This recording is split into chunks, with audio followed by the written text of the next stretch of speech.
universe, helping to raise the vibration of love on earth. How about you? How about you? And I tell you, we got to experience this in ways that I could have never comprehended before. And so I want to share just a little bit of that with you this morning. Next slide, please. This is just one of the pieces of artwork that I took at the Parliament. The Parliament of World Religions, let me give you a little idea. There was a little under, just shy of 10,000 people in attendance there, and over 300 spiritual faiths represented. Did anybody even know there were 300 spiritual faiths? Me neither. So just for a moment, imagine the sheer magnitude, size, and level of energy that created. We had the incredible opportunity to be able to pray, talk with, eat with, do sacred ceremony with, have breakout sessions with people from all over the world. And every single person had the same desires in their heart. And it was this. The slide before, that's okay.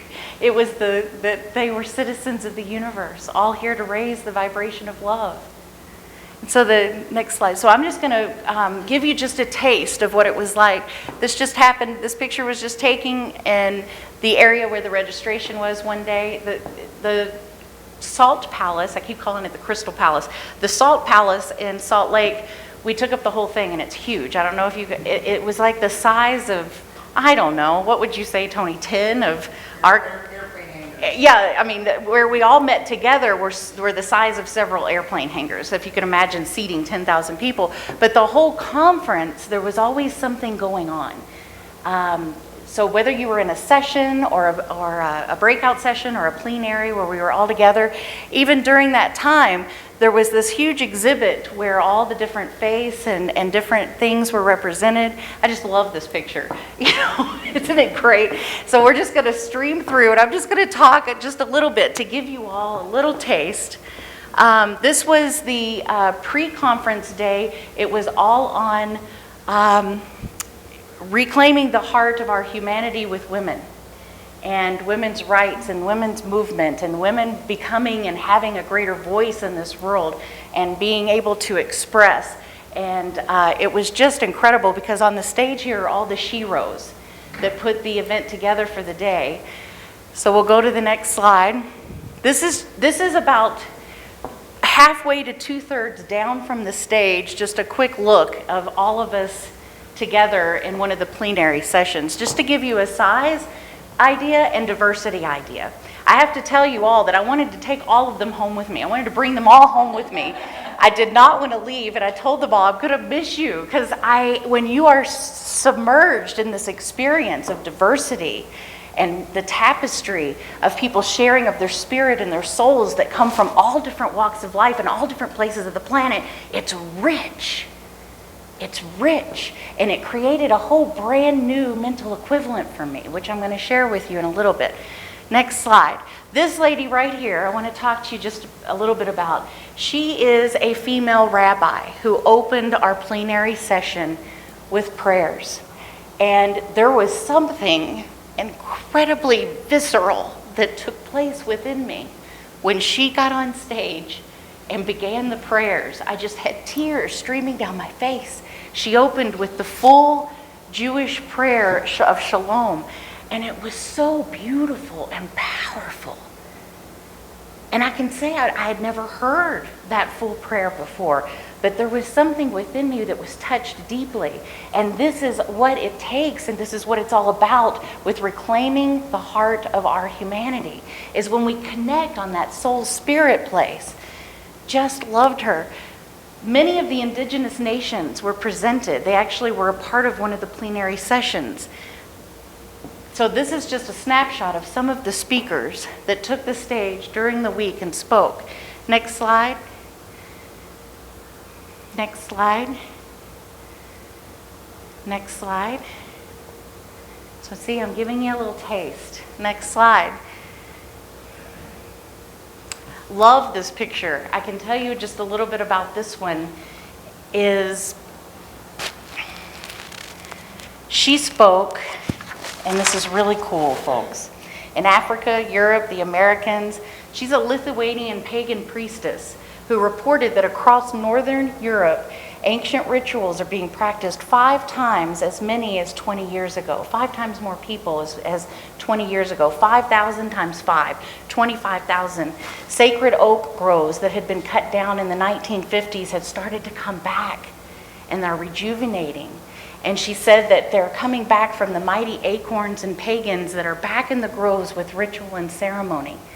That was one of the many stories of incredible renewal and reclaiming that is taking place in our universe right now, with people moving more into that sacred space of oneness.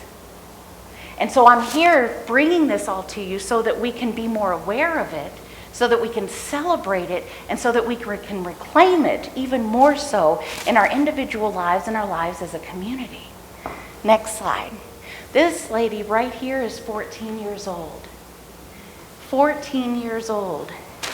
Let me see if I can. 14-year-old. She is a First Nations activist and an ambassador from British Columbia, Canada. Her name is Tai Kaiai. She spoke with such elegance and passion and fervor for the deep conviction of spirit within her soul and the practicing of that with her peoples, and how important it is that we all band together in this idea of oneness. So see, I want you to imagine just shy of 10,000 people coming together, and all there believing in oneness. All there believing that we all come from this place of love, and we're here to share it with one another. Did you all have any idea that that many people around the planet believe that?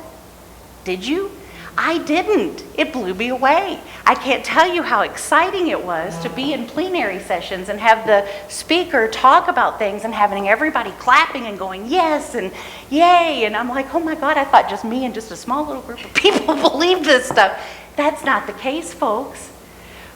And I'm going to go through that a little bit more and later in my talk. She was incredible. She was an incredible speaker, and she was an incredible singer.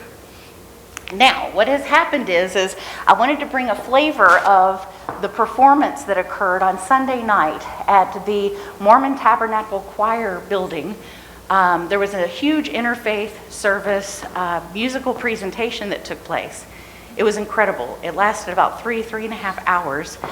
And several faiths performed, and it was spectacular beyond belief. They even had a children's choir, an interfaith children's choir from children all over the world that took the stage and filled it, and they were all dressed in all of their culture's garb, and they all sang these 3 songs all on oneness and love and coming together. It was unbelievable.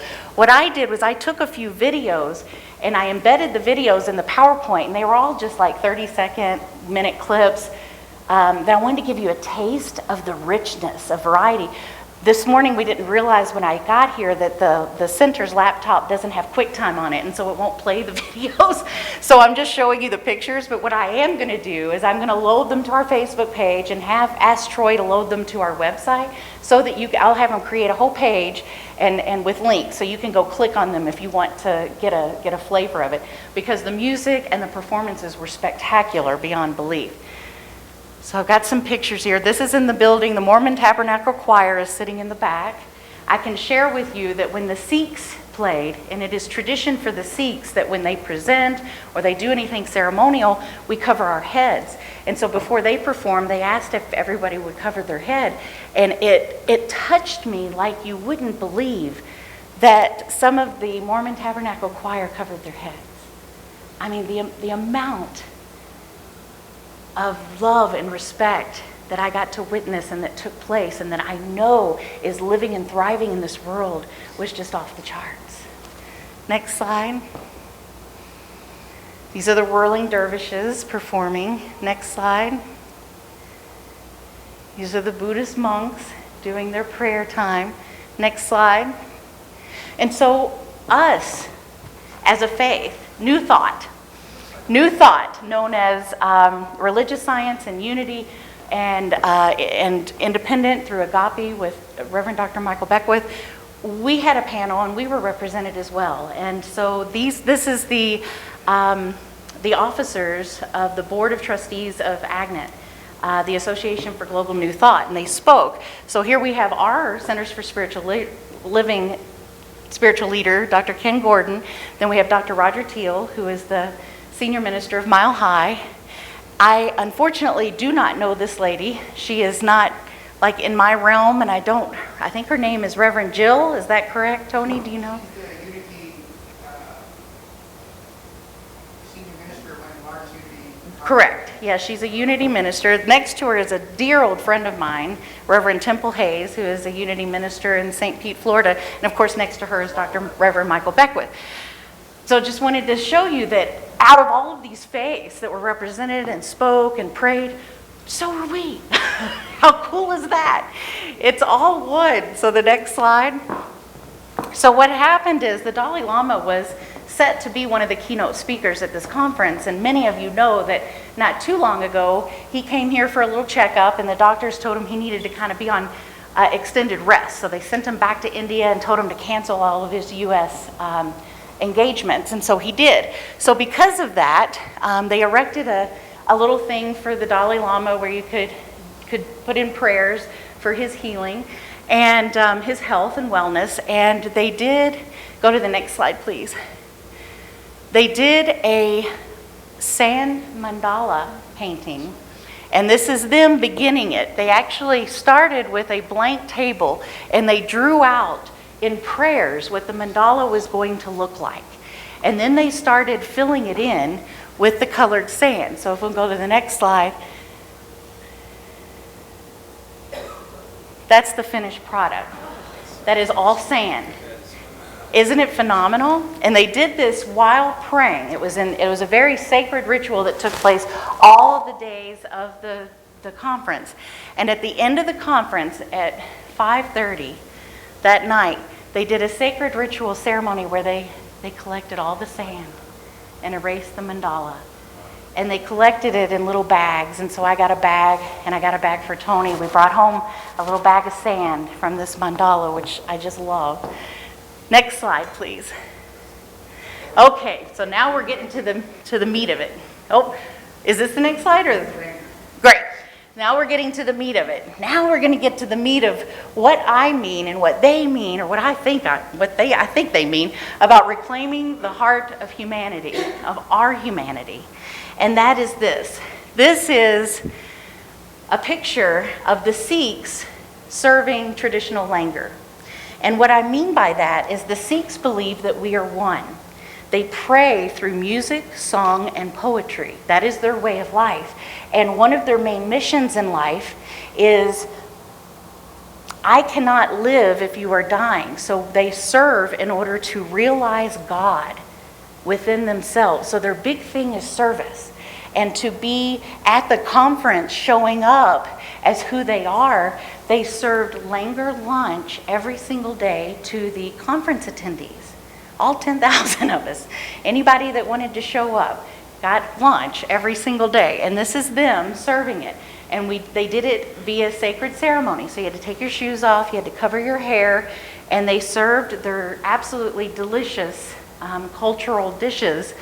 It was just truly a fabulous, soul-touching experience to be served by them and to experience their form of prayer and their way of showing up in the community. And the food was delicious too. I fell in love with the very elderly naan man, because I love naan. You all know what naan is in traditional Indian food. And he was so adorable. He was elderly, so his beard was really, really long. And he had this gorgeous toothless grin, and he would bring me naan, and I just loved him. I just wanted to squeeze his cheeks and take him into my arms and just love him. So next slide, please. This lady right here, I got to talk to a lot during the conference. She inspired me because she was feisty. She was feisty and she was clear. And she is Grandma Kahuna from New Zealand. And she says that I came here from the future. So what do you want to know? What do you want me to tell you? Yes, this is great. She says, if you see me in the newspapers, just send me love, please. thought that was hilarious. I mean, she was feisty. And the feisty ones, they were incredible at this conference. So she says, you can do anything to me and I will still love you. Her main point of being on this planet was to be the example of pure love, pure unconditional love in everything that she did. And she says that if someone does something to you, send them love. If you have difficulty doing that, she said, then at least move into neutral. So I thought that was pretty good. And she says, I pin you with love that does not perish with time. And I thought that was so beautiful. So she spoke during the pre-conference women's time, and then she spoke a few times when we were all together. And I just really resonated a lot with her. And she taught us a ritual that we did a few times during the conference, which I want to do with you now. I'm going to teach it to you. I did it at the drumming circle, so those of you that were at the drumming circle can do it. It's really simple, and there's a few hand gestures, and I believe in this incredible tapestry of engaging our bodies, hearts, minds, and souls in what we do. And so this is the way it goes. Peace, peace, peace to the universe. Love, love, love to the universe. Joy, joy, joy to the universe. Truth, truth, truth to the universe. So everybody do that with me. That's it. But it's a really powerful prayer. So ready? Peace, peace, peace to the universe. Love, love, love to the universe. Joy, joy, joy to the universe. Truth, truth, truth to the universe. Isn't that beautiful? She taught that to us and I just loved it. So what I want to do is I want to share with you, our founder, the philosopher, Dr. Ernest Holmes says, the limit of our ability to demonstrate depends on our ability to provide a mental equivalent of our desires. For the law of correspondence works from the belief to the thing.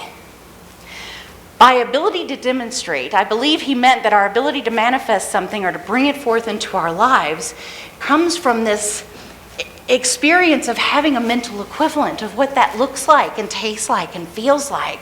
What does it sound like? And so I think it can also be described as an inner embodiment that corresponds to what we want to manifest.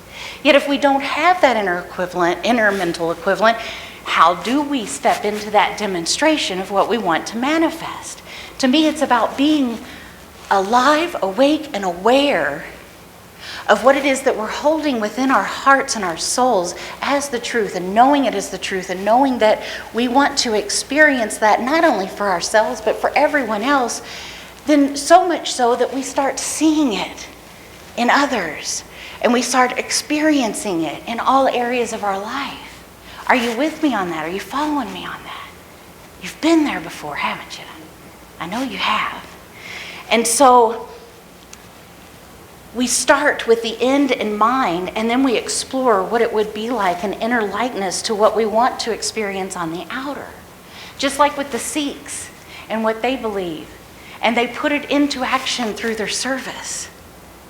And the grandmother from New Zealand that lives her life in that way, that follows up her beliefs, and everybody else that we had the privilege of hearing and seeing and experiencing. And so,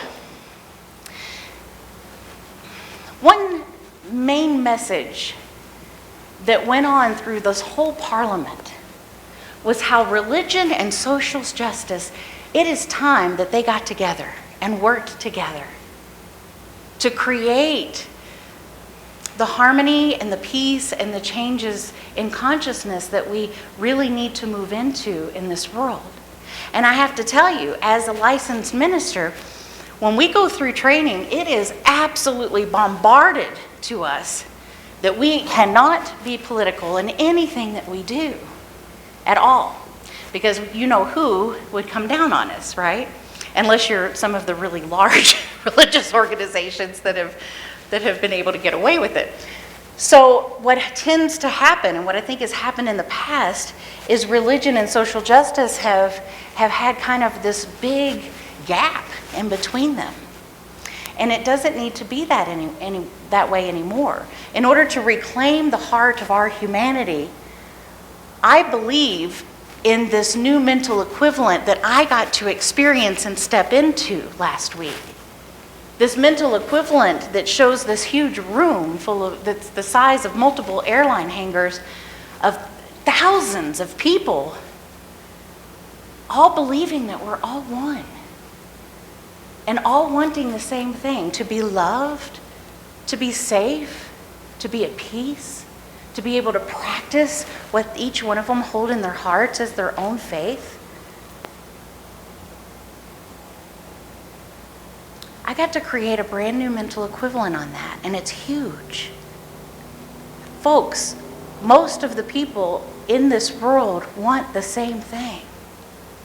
So whatever it is that we're being exposed to, or if we actually watch TV and turn that on, just realize that that message is extremely modified. And it isn't the same thing that is really going on around the world. It's just not. And so basically, with this new mental equivalent, I've been immersed in this idea of social justice concerns all week long at the World Parliament. And so I, in my own life, am moving into taking a greater stand and a greater and stronger stand for the things that I care about, which is freedom for all people, for all living things, actually. Freedom in women's health, freedom from hate crime, freedom from poisoned water and food, freedom from corporate control and government. I stood with my sisters and brothers, just shy of 10,000 of them, from all faiths, from people all over the world. And with all of them rising up and saying yes to what Valerie Carr in the Parliament calls the path of revolutionary love. Marianne Williamson was one of the biggest spokespeople at the Parliament, and she was on fire. She is the only person I've ever met or saw that could stand on stage and say exactly what was in her heart and on her mind, regardless. Yeah, you can go to that slide.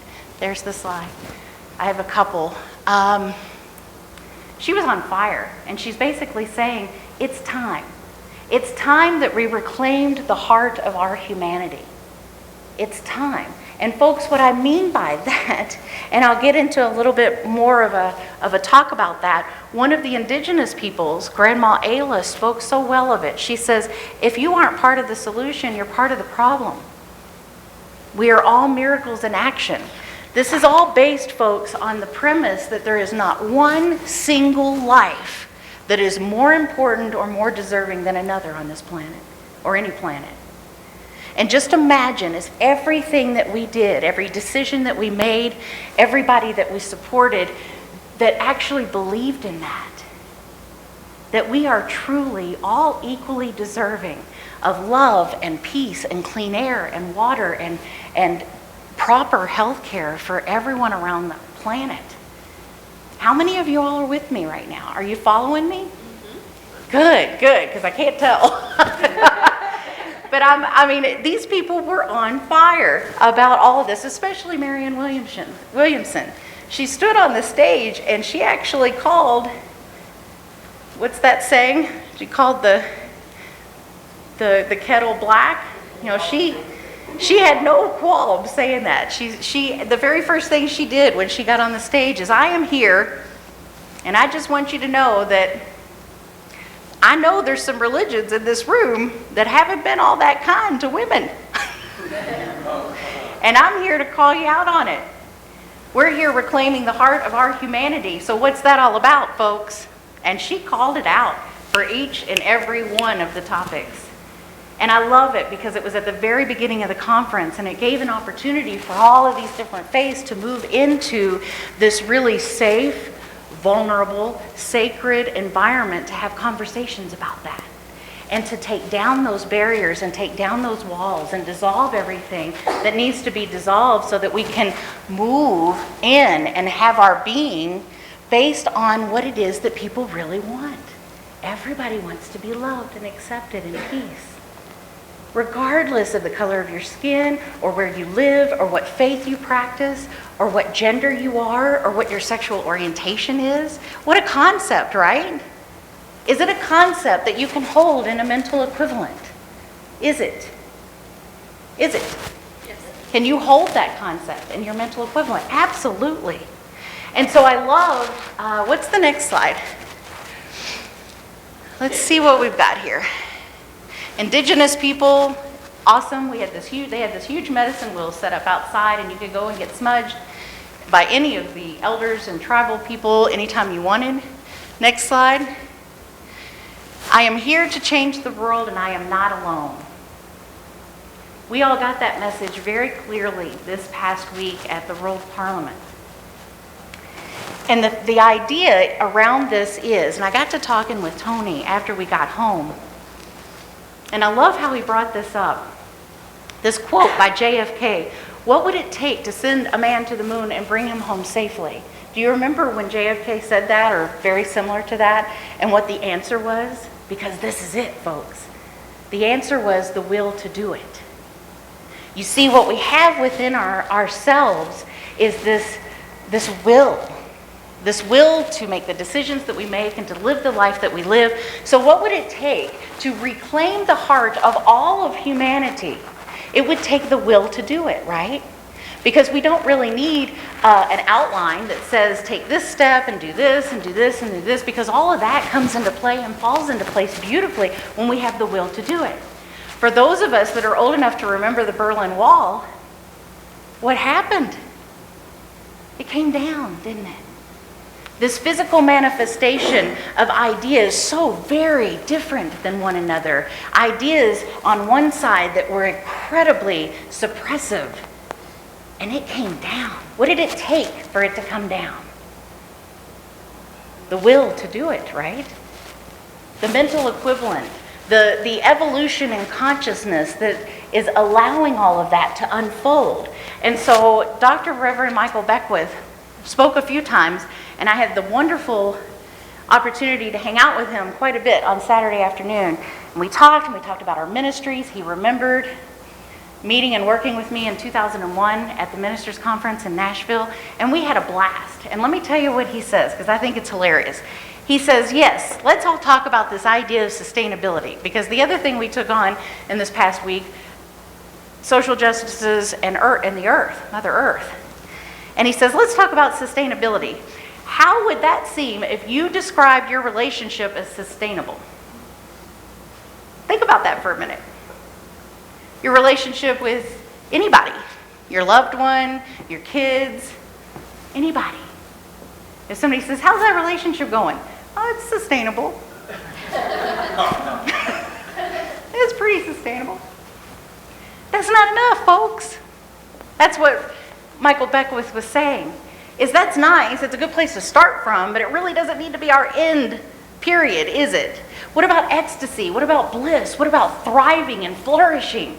Who's up for that? Who wants relationships like that? Yeah, I want a relationship like that with the earth. I don't want to sustain it. I want it to thrive. Because in thriving, what does that do with the hearts of all of humanity? Just imagine. So that's what we're doing right now, is I'm going to invite each and every one of you to imagine, what does the perfect, all-encompassing, all-loving, all-honoring, all-respecting, all-nourishing world look and feel like to you? Take a moment to take that in.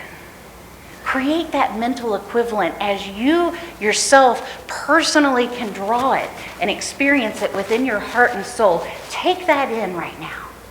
Close your eyes if you need to.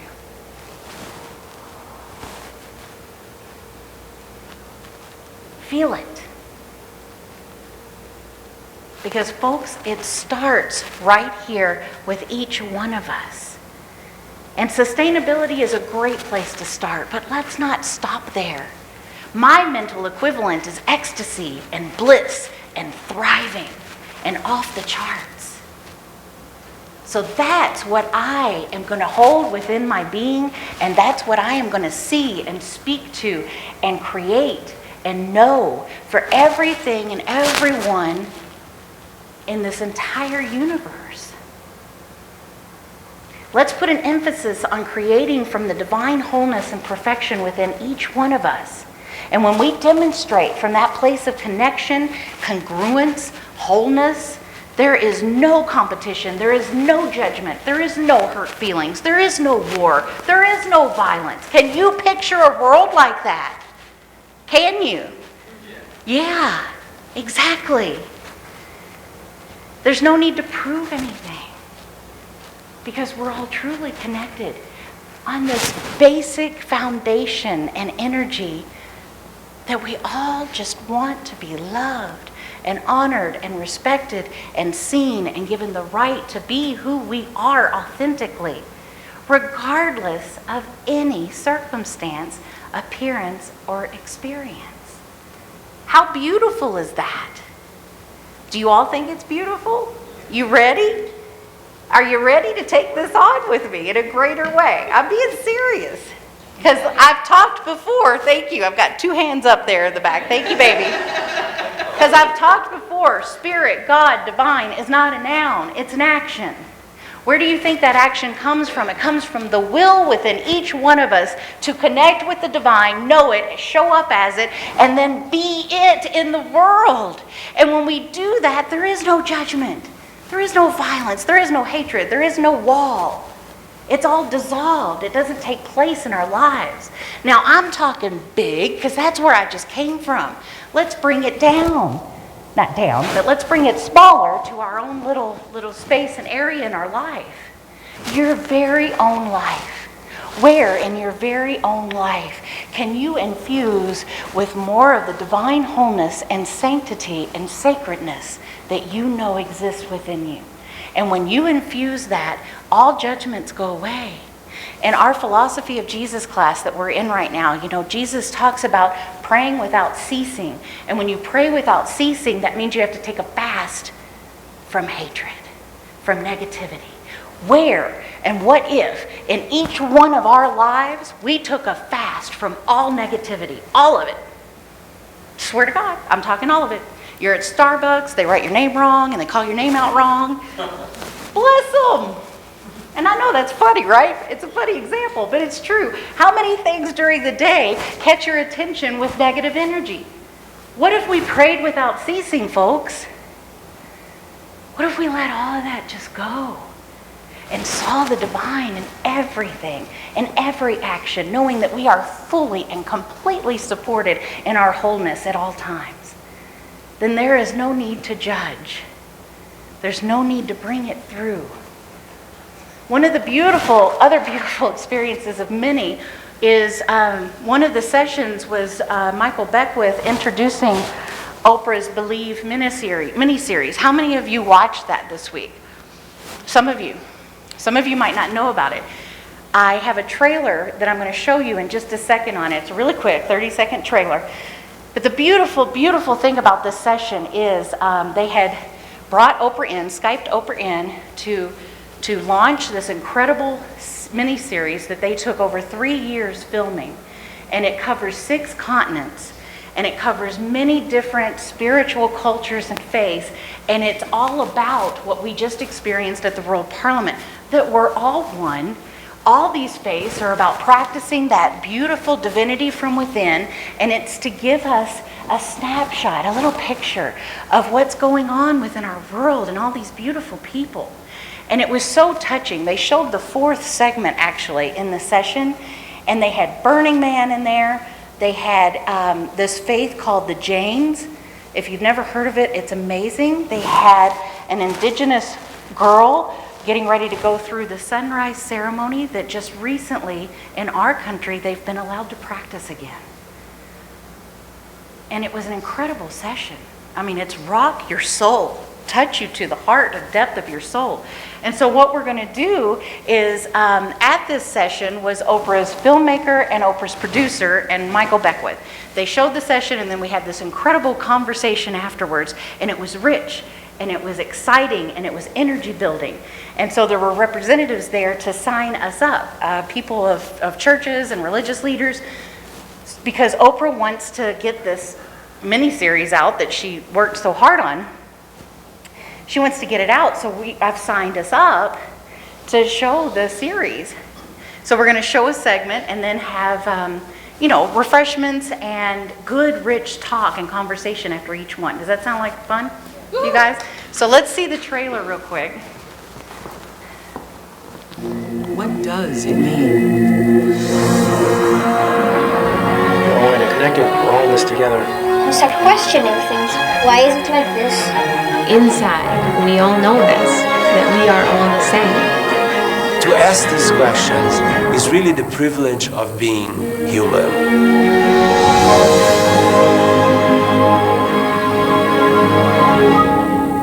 It's up to you to believe.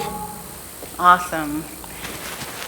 Very exciting and very wonderful. That last picture where they were throwing the colored, did you see that? The colored powder on the guy? The filmmaker, both of them, the producer and the filmmaker, they were wonderful. And they shared with us behind the scenes stories of how all of these got filmed and all the incredible people that they met and their own personal transformation that had happened for them because they were a part of this project. And he shared that when he was filming that one particular one, that his toenails stayed pink for like 3 months afterwards.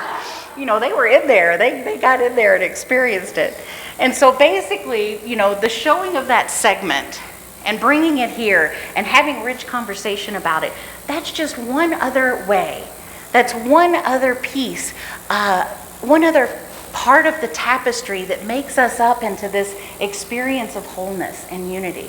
Did you hear what it said in the trailer, that inside each one of us knows that we are all one? And that's really what it's about. That's what we teach here in this teaching, but who knew that there were over 300 other faiths out there that really believed the same thing? I didn't. And it was profound and it was moving, extremely moving. So how many of you are on board and coming to those scheduled showings of Believe and having some good, rich conversation about it and learning everything that we need to learn about it? So one of the things that came through, and we can go through the next slide. There's Eleanor Roosevelt. When will our consciousness grow so tender that we will act to prevent human misery rather than avenge it? And when do we know when that's going to take place? When we have the will to do it. Each one of us, praying without ceasing, letting all negativity go, sharing that energy and spirit around the world with all beings, respecting all beings. Next slide. Never be afraid to raise your voice for honesty and truth and compassion against injustice and lying and greed. If people all over the world would do this, it would change the earth. One of the speakers said a very important quote that I wrote down during this past week, and that is, if you are silently standing by and witnessing injustice taking place, you are a part of it. It's time, folks. It's time. I know some of you out there are doing it right now, and I'm so incredibly proud of you. But whatever it is that you stand for, I invite you to stand for it. I invite us to have a voice for what it is that we support and know and believe. Because there may be those that are not really vibrating at a level of conscious awareness that may be making decisions that are best for us as humanity or best for us as a planet. That may be going on right now. And it may be going on because they have no problem having a voice on that. And no problem signing contracts and documents. But what about folks that are vibrating at a level of conscious awareness that knows that we're all one? And that which we do, there's a quote, what's next? The one with Jane Goodall. Here we go, perfect. Jane Goodall, how could we have ever believed that it was a good idea to grow food with poison? It doesn't have to happen, folks. What I have learned so much in my years of being on this planet this time around is the folks that are truly all about love and oneness and peace tend to be pretty passive because we're all about oneness and love and peace. And what was said in the parliament was the time to pray it all into harmony. That's great, but it's going to take more because spirit is a verb. It's not a noun. It's going to take all of us coming together and knowing the truth. Next slide. Oh, that's the Believe Oprah thing. The filmmaker's there in the middle and her producer is right there on the end. They were really wonderful. Be proactive. I love this. Unless someone like you cares a whole awful lot, nothing is going to get better. It's not. The Lorax. So this is what it's all about. It's building that energy. Next slide. And so our Rumiism for the day, here's the Rumi quote for the day. You are a mirror reflecting a noble face. Look inside yourself. Everything you want, you are already that. Just show it and be it in the world. And so how many of you are ready? Are you ready? How many of you are ready? Are all of you ready? Are there some of you that maybe are, maybe aren't? Because I want to tell you,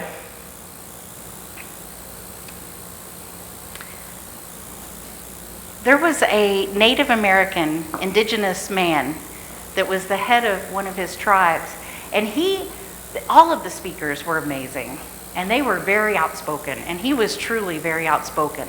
And he stood up on that stage in his full garb, and he gave his story, because he and his tribe live up in northern Canada where the tar sands are going on. And he showed pictures of this beautiful river and this beautiful area where for a long time his people lived in perfect harmony with the land. And then he showed pictures of the river now. They can't eat the fish. The trees are dying because of the immense amount of pollution that's coming from these tar sands projects. And he stood up there and he said, why? What are you doing about it? What are you doing about this? Because if it's happening here in my backyard, I guarantee you it's happening in your backyard. And if it's not now, it will if we don't do something about it. And I really felt his message. I felt his pain and his sweat and his tears from many years working the front lines of trying to save his community and the environment due to the injustice of what companies came in and started doing. And he stood up there and he literally looked, not each one of us, but across the plain there in the long sea of the audience, he looked at us and he said, what are you doing? This has got to stop. It's insanity, and it's happening on our planet. So what can we do within our own selves to reclaim the heart of our own humanity?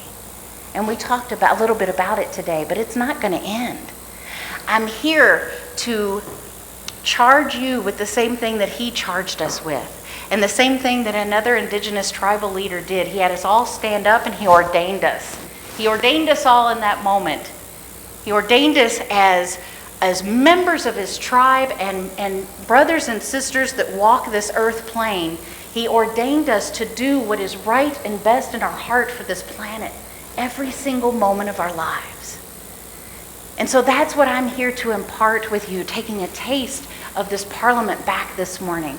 I'm here to literally charge each and every one of us to connect with that divinity within. Pray without ceasing. Let all negativity fall away from your daily practices and your daily life. See and know and speak to each person as if every single life is just as deserving as the other in this world. And it is making a difference. Namaste. Amen.